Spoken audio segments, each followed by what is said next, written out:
মার্চের শেষে এসেও কমেনি হলিউডের হরর দাপট। একের পর এক ভিন্ন স্বাদের সিনেমা দিয়ে দর্শকদের সামনে হাজির হচ্ছে নির্মাতারা।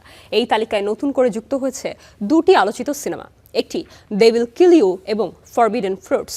একটিতে টানটান স্ল্যাশের টেনশন, অন্যটিতে রহস্য আর অন্ধকারের গল্প।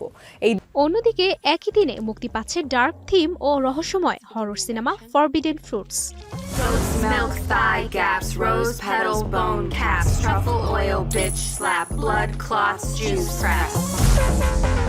Being a witch is being a sister, and we must protect our sisterhood by any means necessary. ২৭ March ২০২৬-এ প্রেক্ষাগৃহে আসা এই সিনেমার গল্প আবর্তিত হয়েছে এক নারীকে ঘিরে, যে অজান্তেই জড়িয়ে পড়ে এমন এক জগতে যেখানে বাস্তবতা আর অন্ধকার শক্তির সীমারেখা অস্পষ্ট। সময়ের সঙ্গে সঙ্গে সে আবিষ্কার করতে থাকে একের পর এক গোপন সত্য। The Mojave Body Mist?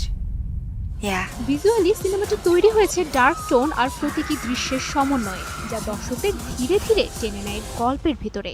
I know yesterday was whack. একদিকে নির্দয় খুনিদের হাত থেকে বাঁচার লড়াই দে উইল কিল ইউ, অন্যদিকে অজানা রহস্যের গল্প ফরবিডেন ফ্রুটস। মার্চের শেষ সপ্তাহে একই দিনে মুক্তি পাওয়া এই দুই সিনেমা হরর ভক্তদের জন্য নিয়ে আসছে ভয়ের দুই ভিন্ন অভিজ্ঞতা। তুবাইশি বুশরা, স্টার এন্টারটেইনমেন্ট।